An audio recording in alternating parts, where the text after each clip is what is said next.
Welcome to Archbishop Damiano School, located on the beautiful campus of St. John of God Community Services.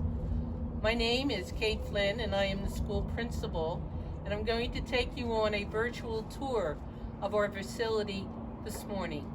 Thank you and welcome aboard. We have now entered into the main entrance of ADS building. Unfortunately, due to the COVID virus, there are no students and no staff that are physically present except some essential staff, including myself.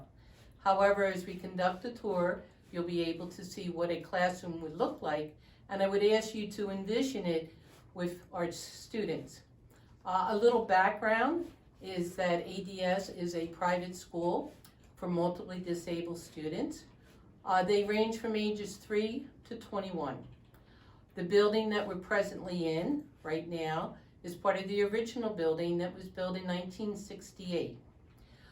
We will tour our secondary wing and proceed down through our intermediate level, our elementary level, and then we have another addition in the St. John of God building that houses our preschool and elementary program. So we'll continue shortly at the secondary classrooms. This is one of our secondary classrooms. It is a transitional room. Many of the skills that are taught here are pre-vocational. I wanted you to see that every classroom contains a smartboard, along with every classroom having their individual smartboards, all right, for interactive learning. Every individual student has his or her own iPad. Many of them are home with the students now during, again, this pandemic. But the iPads are programmed for the individual students. We're very proud that we use the iGaze technology. So many of those apps are put onto the computer along with the iPads for the use daily within the classrooms for our students. Okay. The particular classroom that we're in now, 2 classrooms, these are our students that will be graduating. Their ages are 18 to 21, and they are side by side because our transitional program is a transition from school to work, or a transition from school to adult facility. So in the afternoons, what the 2 classes will do would be to switch the students depending on the track that they will be following or pursuing upon graduation. This particular room or 2 rooms is known as our daily living skills. All the students in the ADS building come at least twice a week. They have a class in domestic maintenance, and that's performing simple tasks as reading a recipe, preparing food, washing dishes, filling a dishwasher, simple tasks, functional skills that they need in everyday living. They practice setting a table, wiping tables, cleaning, making their beds, doing their laundry, everything that you would see in the home, we've tried to customize here within the school. We also have the second room that is known as our personal maintenance. The students come here once a week in small groups, and they practice hand washing, nail care, washing their hair. The gentlemen practice perhaps shaving, using deodorant, and personal hygiene, which is essential as a functional skill. This is our one of our physical therapy rooms that the students use. I have 4 full-time employee physical therapists. Some of the activities, the skills are performed here. Some are used in a smaller area in another section of the building, but as you can see, it is fully equipped with therapeutic equipment for all our students in this particular building. This is one of the highlights of the secondary program, is that our students have the opportunity to participate in horticultural classes depending on their grade level. The students come here once a week, they have class. As you can see, they learn to plant seeds, grow plants. Eventually, they may be put out into our beautiful greenhouse and then into our garden area that we'll see very, very shortly. We're also very proud of the fact that we have a 4-H club of our special needs students. We're one of the few in South Jersey, so we're very proud of that. We have master gardeners that come in and volunteer their services to assist our students during their classes, which is very helpful and advantageous to them. So we love volunteers. I put a plug in for that because they're needed in all aspects of the school and the campus. We've left the science room, and now you'll see that we're proceeding to our outdoor classroom. Unfortunately, again, we do not have any students or staff, but it's a wonderful area that during the beautiful weather, our students can come out and have class out here. And each classroom, as you can see, has a flower bed or a garden bed, and they are responsible to take care of that throughout the spring and summer and fall months. Right now, it's being maintained by volunteers that are coming in to help us, so that if and when we reopen, everything will be in bloom, hopefully. If we proceed, you'll see that a handicap path has been installed. This provides accessibility for many of our students that are in wheelchairs or have difficulty walking. It runs around the perimeter here, and each leads up to the gazebo, which a lot of the students that have perhaps sensory issues need to come out and to take a break. So we have this beautiful, beautiful area for them, and we're extremely proud of it. The name of it is the Not So Secret Garden, but it's been here for many, many, many years. These individual rooms that we're in now are our speech therapy areas. The students come here either individually or in small groups, all right, for their speech sessions. We do provide integrated within the classroom if that's more beneficial to the individual students, but you will see most of the sessions would be individual or small group. One of the devices that is used, okay, is the GoTalk. We also use the iGaze program, and we have a special room designated just for that and for those students that have it downloaded onto their individual devices. So we're very fortunate to have these facilities here. One of the best things that our students love to do here at school is to learn to ride the bicycle up and down our immense hallways here as part of their physical therapy. So that's why we have so many varieties of tricycles, all sizes and shapes. In addition to the tricycles that are used in the hallways and outside, the students also require other adaptive and therapeutic equipment. These are standards that are used for individual students to support them during their instructional time with us. As you can see, there's many different types. As we continue our tour here of ADS, you can see that I have really two typical type of classrooms. This particular one that I'm standing outside of right now is for a medically fragile population. When I'm doing a tour with parents, it's very advantageous that they are able to see that this room is quite different because it serves the medical needs of our students and all the adaptive equipment that they use throughout the day, rather than to be in structured desks for instructional reasons. It does have smart boards and they have iPads, but there is more therapeutic equipment and sensory-based instruction that takes place in our medically involved classes. And this is different that if we walk across the hall, all right, you're going to see that this is another typical classroom here that is an intermediate level, which would be probably students that are in 7th and 8th grade.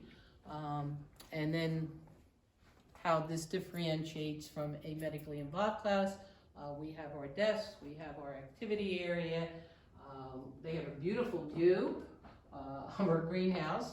And Unfortunately, again, as I said, our students are not here at this time, but we're ready for them when the time comes. Right now, we're in our nurses' quarters.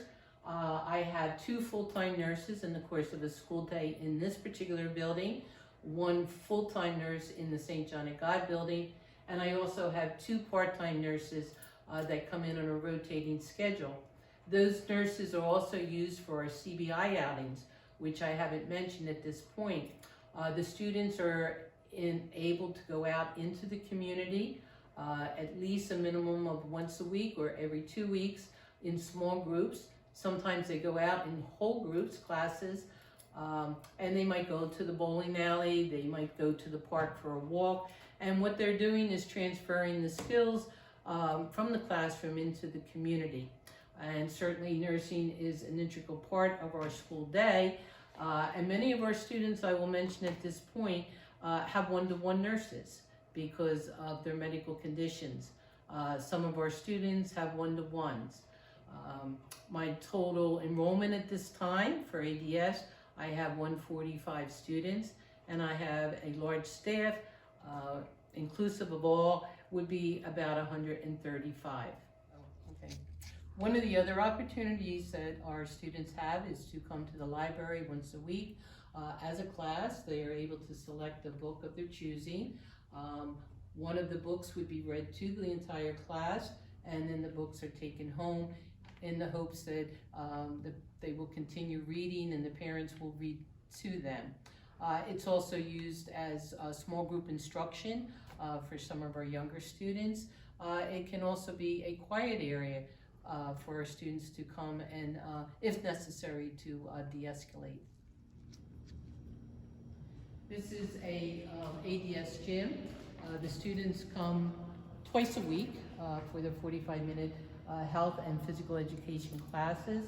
They also come over from the other building, weather permitting. We're fortunate to have the dividers so we can have 2 classes in here at one time simultaneously.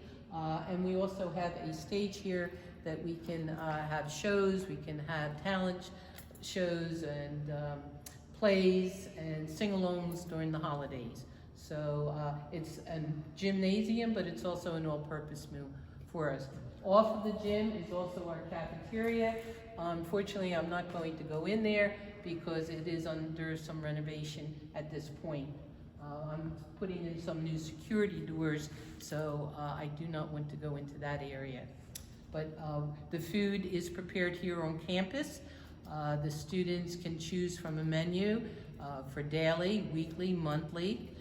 We also accommodate our medically fragile students. We can chop the food, we parade the food, and if anybody has a special diet, that is also provided as well. This is one of our occupational therapy rooms in this particular building in ADS. As you can see that the sessions are performed individually. Sometimes we do have two staff and 2 students in here. We have several other small rooms like this that are used. So each discipline, OT, PT, and speech have their own areas, as you saw throughout this tape, where they provide their services to the students. Thumbs up. This is our smaller PT therapeutic room located in the lower half of the school. It's also used for some OT sessions, but basically it is an additional PT therapeutic area. Right now we're leaving the ADS building and we're going to proceed over to the St. John of God building.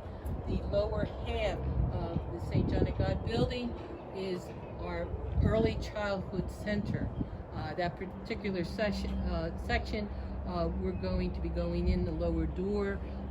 Houses our preschool up to our elementary classes.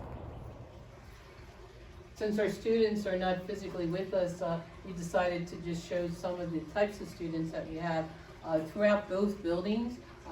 We have several pictures of our students in both buildings depicting this is therapy, this is PT.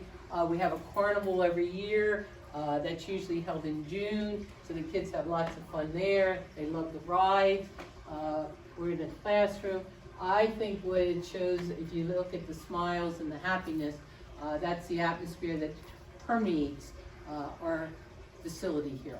The early childhood facility here has its own PT area, as you can see. We left in quite a hurry, so things haven't been quite put back the way they should be, but everything is adaptable for the age of the students. And in this particular building, ages probably 3 up to probably 12, and then they transition over to the bigger building, the ADS building. But beautiful, colorful PT facility. The students love to come past the fish tank every day, and they love to feed the fish. Right now, that's one of the jobs of little volunteers that come in to help me right now. As you can see too, our classrooms open up into a courtyard so that the students can exit their room and have a very safe, secure activity area for them, particularly during the warm months. And again, all the equipment here is based upon their abilities and learning through fun.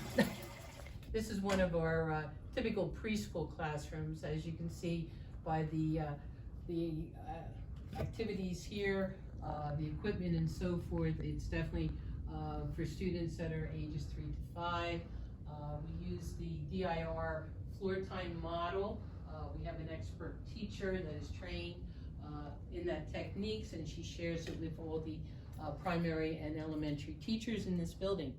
So, it's definitely more fun when the students are here and to see them engaged in their learning activities and being with one another.